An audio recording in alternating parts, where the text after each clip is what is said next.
दोस्तों, आज हम लोग समास के बारे में देखेंगे। ये व्याकरण में भी काम आएगा, हिंदी व्याकरण में भी और संस्कृत व्याकरण में भी। तो समास एक ऐसा टॉपिक है जो चाहे क्लास इसका कोई मतलब नहीं है, चाहे 8 क्लास हो, 9 क्लास हो, 10 क्लास हो, या पारामेडिकल में ही पूछता है, या दरोगा हो गया, बीपीएससी हो गया, मतलब बहुत सारे कंपटीशन में भी हिंदी व्याकरण का इस सिलेबस में रहता है। 10th का ऑलरेडी रहता है सिलेबस में, हिंदी में भी, संस्कृत में भी। 12th क्लास का भी हिंदी में भी रहता है। यानी कि ये देखा जाए समाज को बहुत इंपॉर्टेंट टॉपिक हो जाता है, क्योंकि हर लोग को जरूरी है समाज का। अब चूंकि व्याकरण चेंज नहीं होता है, हिंदी का किताब चेंज हो जाता है। जैसे 9th से 10th में गए अलग हो गया, 10th to 11th में गए अलग हो गया, लेकिन हिंदी व्याकरण, इंग्लिश ग्रामर, ये सब तो सेम ही रहना है। तो आज हम लोग का टॉपिक है समास। टॉपिक व्याकरण में आज पहला वीडियो हम लोग बना रहे हैं। उस टॉपिक का नाम क्या है? समास। ठीक है, तो हम लोग देखेंगे समास कितने प्रकार के होते हैं, समास कौन कौन है, किसे कहेंगे। देखिए अब समझिएगा, थोड़ा सा हम लोग डिस्कस करते हैं। 10th क्लास और 12th क्लास मुख्यतः यही दोनों का जरूरी है, या पारामेडिकल या कोई कंपटीशन। ध्यान दीजिएगा, सारा में सब में एक ही चीज कॉमन है कि पूछेगा एग्जाम्पल। मैक्सिमम क्वेश्चन क्या पूछता है? एग्जाम्पल। कि बहुब्रीहि समास का कौन सा उदाहरण है, या कौन सा समास बहुब्रीहि का है, कर्मधारय का कौन है, अव्ययी भाव का कौन है, तत्पुरुष का कौन है, नई समास का कौन है।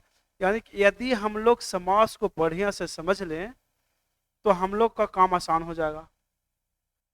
तो हम लोग देखेंगे डेफिनेशन और उसका एग्जाम्पल, बस समास क्लियर हो जाएगा। और हर एग्जाम में समास से क्वेश्चन आता है, हर एग्जाम में आता है, चाहे 10th का हो, 12th का हो, हर एग्जाम में आप लोग को देखने को मिलेगा, जो भी बोर्ड का एग्जाम होता है। चलिए तो स्टार्ट करते हैं हम लोग। देखिए, पहला तो है कि समास किसे कहते हैं। पहला क्या है? जब दो या दो से अधिक शब्दों के बीच में से जब विभक्ति हटाकर उन दोनों शब्दों को मिलाया जाता है तो इस मेल को क्या कहते हैं? समास कहते हैं। यानी कि उसके बीच में एक विभक्ति आता है, जब समास को तोड़ते हैं, विग्रह करते हैं, तो उसका विभक्ति आता है। उसी विभक्ति को जब लोप कर दिया जाता है, हटा दिया जाता है, तो इसे क्या कहते हैं? समास कहते हैं। यानी कि समास का परिभाषा यहाँ से याद कर लेना है।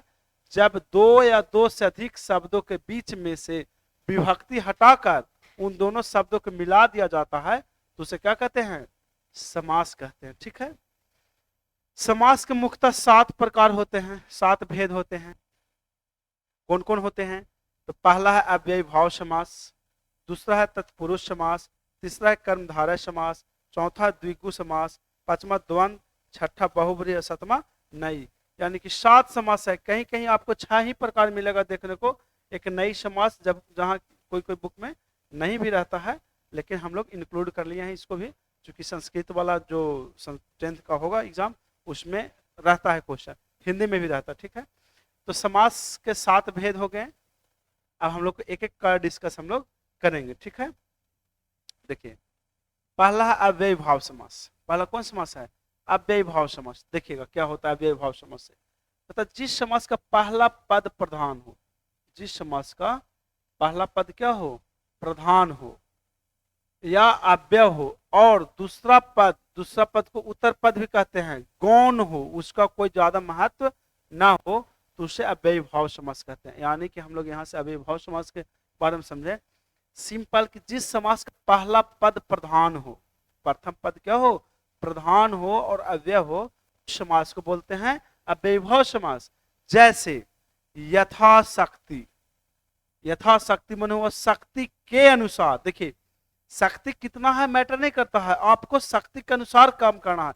यानी कि यहाँ पे अनुसार क्या हो गया? प्रधान हो गया। अजन्म, जन्म से लेकर, या भर पेट, पेट भर के। यानी कि इसको पहचानने का तरीका क्या है ना, कि आप देखिएगा कुछ अव्यय लगा हुआ रहेगा, उसमें क्या लगा रहेगा? अव्यय लगा रहेगा। उस समास को बोलेंगे अव्ययी भाव समास। उस समास को क्या बोलेंगे?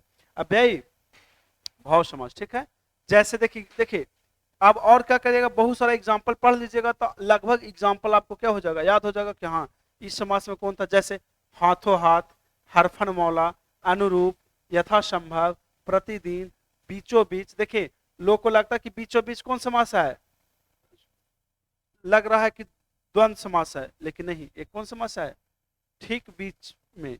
आजन, आमरन, ये सब कौन समास है, ये सब है अव्ययी भाव समास। ठीक है, तो अव्ययी भाव समास को देख लीजिए। दूसरा तत्पुरुष समास, दूसरा क्या है, तत्पुरुष समास। देखिए जिस समास में अंतिम पद प्रधान हो, देखिए अव्ययी भाव समास का पहला पद प्रधान था, इसमें अंतिम पद प्रधान है और प्रथम पद गौण हो जाता है, विग्रह करने पर का चिन्ह निकलता है। इस सबसे आसान तरीका है पहचानने का, कि कारा का चिन्ह निकल जाएगा। किसका चिन्ह निकल जाएगा, कारा का। जैसे राजकुमार, राजा का कुमार। देखिए कर्ता ने कर्म को करण से संप्रदान के लिए अपादान से संबंध काके की अधिकरण में पर होता है ना।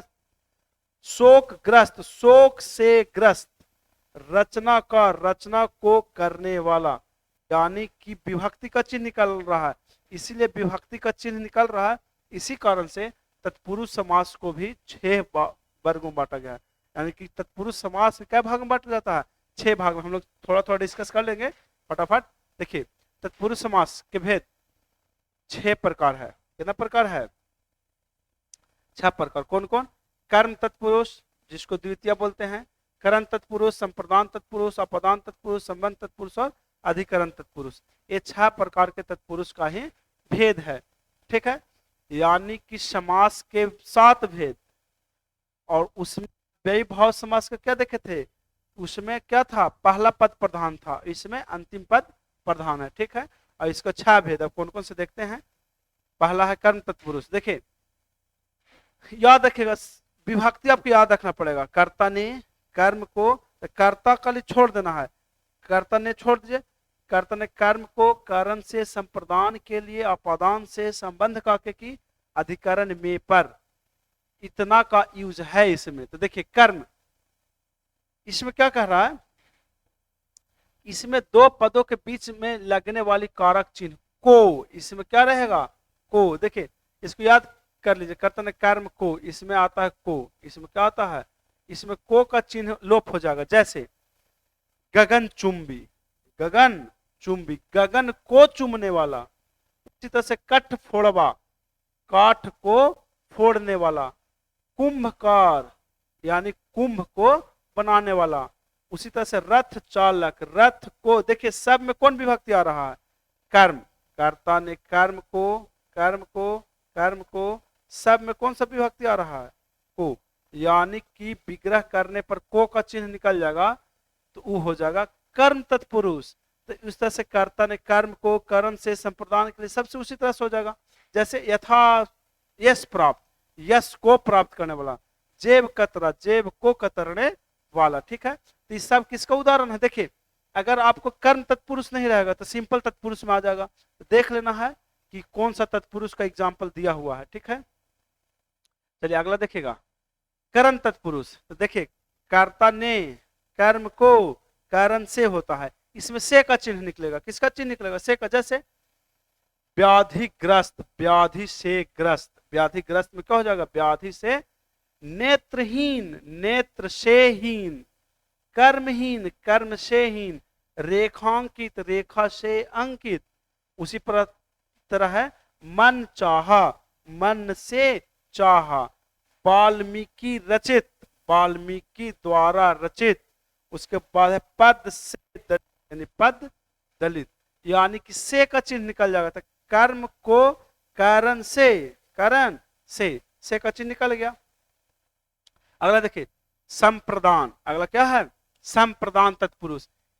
इसमें संप्रदान कारक विभक्ति के लिए प्रयोग होता है। इसमें क्या होता है, प्रयोग के लिए। ठीक है, संप्रदान के लिए होता ही है चतुर्थी में। तो देखिए के लिए, जैसे स्वर्ग पथ, स्वर्ग के लिए पथ। ठीक, स्वर्ग के लिए पथ। स्नान घर, स्नान के लिए घर। उसी तरह से पाठशाला, पाठ के लिए शाला। देखिए अगर विग्रह करने पर के लिए निकल जाएगा तो कौन तत्पुरुष हो जाएगा, संप्रदान तत्पुरुष हो जाएगा। को निकल जाएगा तो कर्म तत्पुरुष हो जाएगा। अगर कर्ता ने कर्म को कारण से निकल जाएगा तो कर्म तत्पुरुष हो जाएगा। ठीक, हाथ, हथ कड़ी, हाथ के लिए कड़ी। देशभक्ति, देश के लिए भक्ति। परीक्षा भवन, परीक्षा के लिए भवन।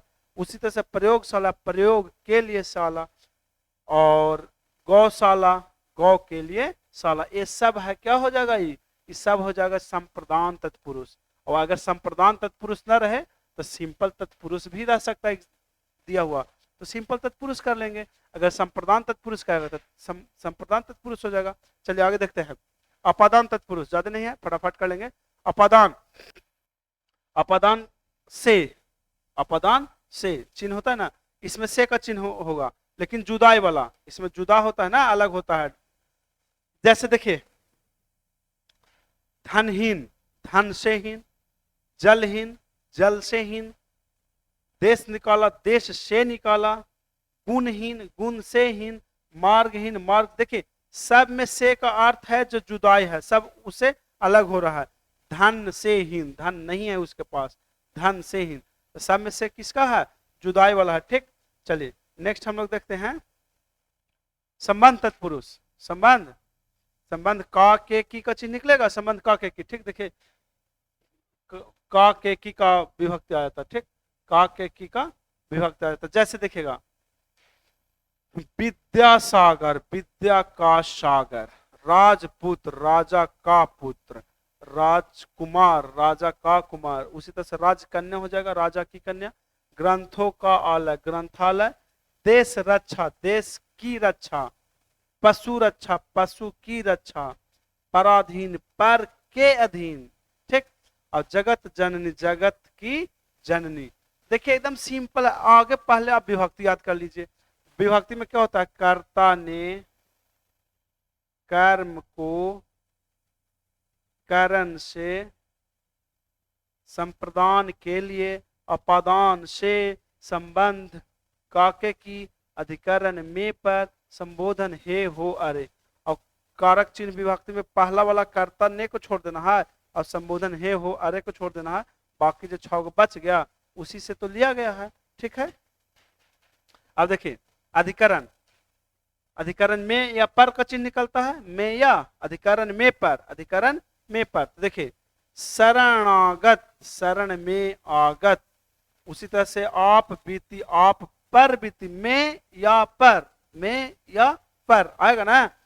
अब है कला श्रेष्ठ, कला में श्रेष्ठ। कला श्रेष्ठ उनका हुआ, कला में श्रेष्ठ। ठीक, गृह प्रवेश, गृह में प्रवेश। उत्तर प्रदेश, उत्तर में प्रदेश। ठीक, ये हो गया हम लोग का कौन, तत्पुरुष का। अब है कर्मधारय। देखिए हम लोग अभी 2 ही पढ़े हैं। पहला था अव्ययी भाव समास, दूसरा था तत्पुरुष समास। अभी समास हमको 5 गो और पढ़ना है। ठीक, लेकिन अब भेद नहीं है, जैसे तत्पुरुष का कैसे 6 गो भेद था, अब भेद नहीं है। कर्मधारय देखिए, जिसमें विशेषता एक बताएगा, इसमें पहचानना आसान है। पहला पद दूसरे पद के बीच विशेषण, विशेष या उपमान उपमेय का संबंध होगा, कर्मधारय समास कहलाता है। इसकी मुख्य पहचान है, विग्रह करने पर दोनों पदों के बीच में है जो के समान आदि आता है। दूसरे शब्दों में एक पद का दूसरे पद की तुलना की जाती है। कर्मधारय समास का कुछ उदाहरण, मतलब आपको सीधा सीधे याद रखना कि विशेषता वाला आएगा, विशेषण आएगा, कोई ना कोई गुण बताएगा, उपमा बताएगा, उपमेय। ठीक, जैसे कमल नयन, कमल के समान नयन। देखिए तुलना किया जा रहा है ना, इसमें बताया गया है कि तुलना किया जाता है, तुलना की जाती है। कमल के समान नयन। कनक लता, कनक की सी लता, कनक में सोना। नील कमल, नीला है कमल। लौह पुरुष, लोहा के समान है जो पुरुष। यानी कि देखिए तुलना हुआ हो रहा ना। विद्युत वेग, विद्युत के समान जो है वेग। उस तरह से नीलकंठ, नीला है जो कंठ।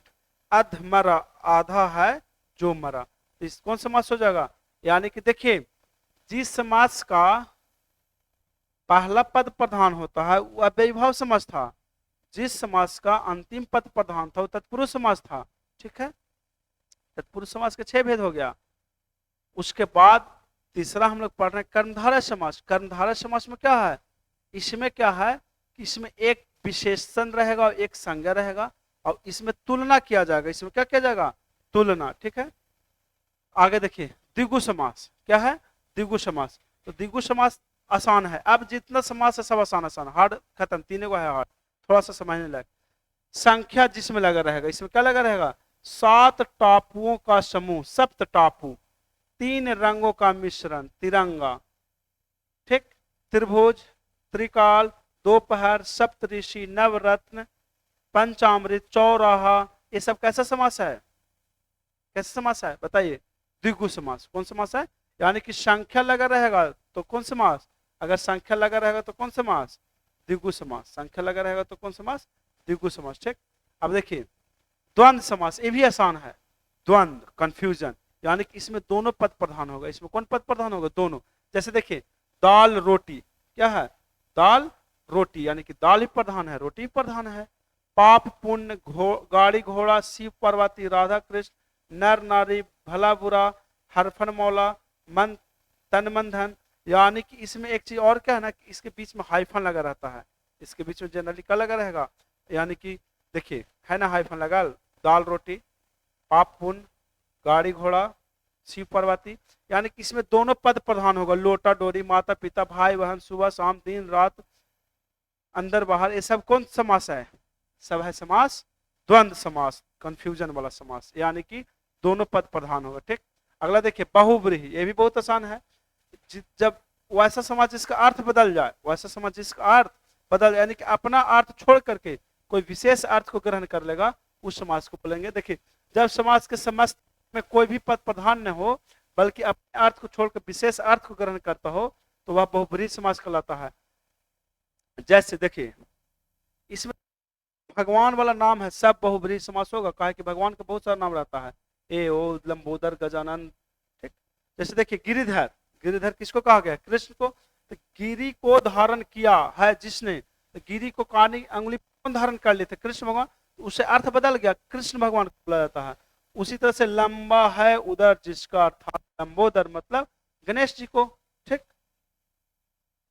उसके बाद देखिए, उसके बाद है चक्र पानी, यानी कि पानी, पानी मन होता है हाथ, और चक्र है यानी चक्र पानी विष्णु। उसके बाद है मृत्यु को जीतने वाला, मृत्यु को जीतने वाला, यानी कि मृत्युंजय किसको बोला गया है, शिव को। उसी तरह से दशानन, देखिए अब ये मत समझिए कि 10 लगा हुआ है तो संख्या वाला है तो द्विगु समास होगा, नहीं, अगर संख्या रहे और अर्थ बदल जाए तो पक्का रूप से कौन हो जाएगा, वो हो जाएगा बहुब्रीहि। जैसे दशानन, देखिए 10 लगा हुआ संख्या, फिर भी 10 आनंद जिसके हैं रावण, ठीक। महान वीर है जो, यानी कि महावीर हनुमान को बोला जाता है, यानी कि आप ध्यान रखें कि जितना भगवान वाला नाम है ना, लगभग सब बहुब्रीहि में चल जाएगा, ठीक। दानवीर, दानवीर है जो, अर्थात कर्ण, मंत्रियों में प्रधान है, प्रधानमंत्री। पीला है अंबर जिसका, यानी कृष्ण, पीताम्बर, ठीक। तो ये सब था कौन समास में, सब है बहुब्रीहि समास। अब लास्ट में बच गया नई समास, लास्ट में कौन समास बच गया, नई समास, ना भावो नई, ना भावो नई, सिंपल एग्जांपल परिभाषा, ना भावो, यानी कि जिस समास से ना का अर्थ निकलता है और उसके पहले जनरली आ लगा हुआ रहेगा, ठीक। जैसे अहिंसा, हिंसा नहीं, अज्ञान, ज्ञान नहीं, असंभव, संभव नहीं, अधर्म, अनजान, इस तरह के जो समास रहेगा सब कौन समास हो जाएगा, नई समास हो जाएगा, ठीक है। चलिए तो इस तरह से हम लोग समास को खत्म किए, एक बार रिपीट कर लेते हैं फिर से। देखिए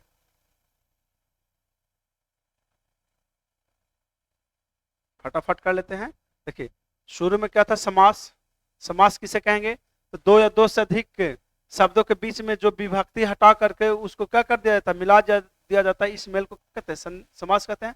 समास मुक्त 7 प्रकार के होते हैं, कौन कौन होते हैं, तव्ययीभाव समास, तत्पुरुष समास, कर्मधारय समास, द्विगु समास, द्वंद्व समास, बहुब्रीहि समास, नई समास, समझेगा। अब व्ययीभाव समास में पहला पद प्रधान भी होगा, राजपुत्र, सॉरी राजपुत्र कह रहे हैं, यथाशक्ति, इस तरह से होगा। तत्पुरुष समास अंतिम पद प्रधान होगा, तत्पुरुष समास में अंतिम पद प्रधान, जैसे राजपुत्र, राजा का पुत्र, और इसको विग्रह करेंगे तो विभक्ति का चिन्ह निकल जाएगा। कर्मधारय, इसमें एक विशेषण होगा, विशेषता बतलाएगा, या तुलना किया जाएगा, जैसे नील कमल, नीला है कमल। कर्मधारय होगा द्विगु, जिसमें संख्या लगा रहेगा उसको क्या कहेंगे, द्विगु कहेंगे। द्वंद्व, जिसमें दोनों पद प्रधान होगा, माता पिता, भाई बहन, लोटा डोरी, दिन रात, सुबह शाम, सब कौन समास, द्वंद्व समास। बहुब्रीहि, ऐसा समास जिसमें अपना अर्थ छोड़ करके कोई विशेष अर्थ को ग्रहण कर लेगा तो समास होगा बहुब्रीहि, जैसे लंबोदर, गजानन, चक्रपाणि, नीलकंठ, ये सब कौन समास हो जाएगा? बहुब्रीहि। नई समास जिसमें अपना न का अर्थ निकले, वैसा समास जिसमें न का अर्थ निकले उसका क्या कहेंगे? नई समास। जैसे अब देखिए इसमें और भी पढ़े थे कि तत्पुरुष के साथ 6 भेद होते हैं, कौन कौन? तो देखिए अब बेभाव समास हो गया। तत्पुरुष में देखिए क्या कथा से, कर्म तत्पुरुष, करण तत्पुरुष, संप्रदान तत्पुरुष, अपदान, संबंध, अधिकरण। इसमें कुछ नहीं करना है, बस आपको देखना है कि उसका सिंबल क्या होता है। उस जैसे कर्म को होता है, कर्ता ने कर्म को, कारण से, संप्रदान के लिए, अपदान से, संबंध का, के, की, और अधिकरण में या पर। इसको बस याद रखिए। आपका अगर इसका चिन्ह निकल जाएगा तो जैसे को का चिन्ह निकल जाएगा तो कर्म तत्पुरुष, से का चिन्ह निकल जाता है करण तत्पुरुष, के लिए का चिन्ह निकल जाएगा तो संप्रदान तत्पुरुष, अगर से जुदाई वाला निकल जाएगा तो अपदान तत्पुरुष, और का के की का चिन्ह निकल जाएगा तो संबंध तत्पुरुष, और में या पर का चिन्ह निकलेगा तो अधिकरण तत्पुरुष। ठीक, देख लेते हैं हम लोग फटाफट।